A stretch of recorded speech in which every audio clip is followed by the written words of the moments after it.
एक ऐसी जंग जिसमें आग को हथियार बनाया गया और इसी आग को बम बनाकर दुश्मन पर भी फेंका गया। ये आग नॉर्मल आग की तरह नहीं थी जो पानी से बुझ जाए। जब इस आग पर पानी डाला जाता तो ये आग और भी ज्यादा भड़क उठती। और सबसे बड़ी बात, इस आग को समुंदर में इस्तेमाल किया जाता था। ये आग जिस भी चीज के ऊपर गिरती उस पर चिपक जाती और देखते ही देखते बढ़ती जाती। ये वाकया है बैजेंटीन एम्पायर का, एक ऐसी सल्तनत जो रोमन एम्पायर का तसलसल थी। इस आग को नाम दिया गया ग्रीक फायर। पहले हम देखते हैं कि ग्रीक फायर यानी ऐसी आग जो पानी पर भी जले, इसको बनाने की जरूरत क्यों महसूस हुई। वीडियो के एंड में हम ग्रीक फायर की वर्किंग थ्योरी को समझेंगे कि किस तरह ये आग पानी के अंदर भी जलती थी। 7वीं सदी का वक्त था।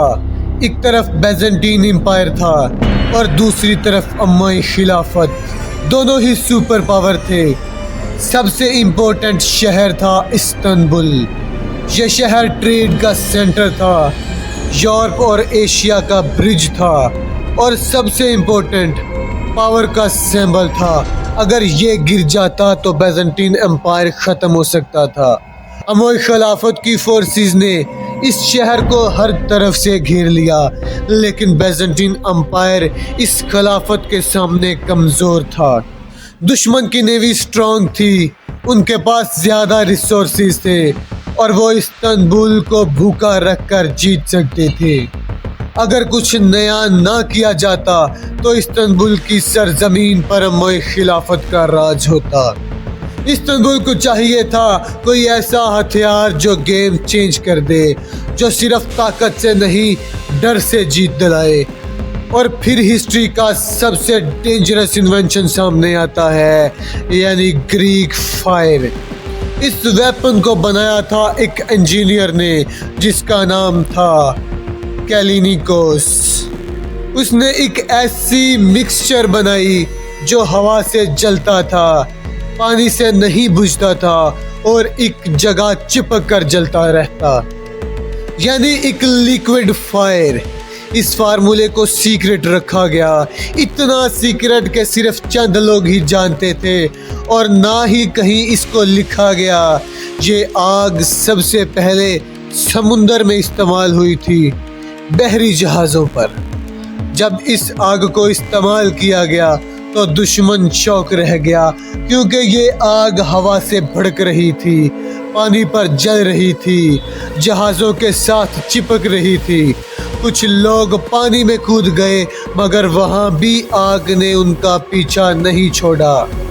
बैजेंटीन के शिप से अचानक आग का एक फाउंटेन निकलता था जो सीधा दुश्मन के जहाज पर गिरता और कई जगह पर तो मिट्टी के बर्तन में वो जलती हुई आग को डालकर दुश्मन के जहाज़ों पर एक बम की तरह फेंकते थे। उम्मई खिलाफत ने इसको बुझाने की बहुत कोशिश की, लेकिन इस आग को बुझा ना सके। उनके जहाज जल गए और वो इस्तांबुल को छोड़कर भाग गए।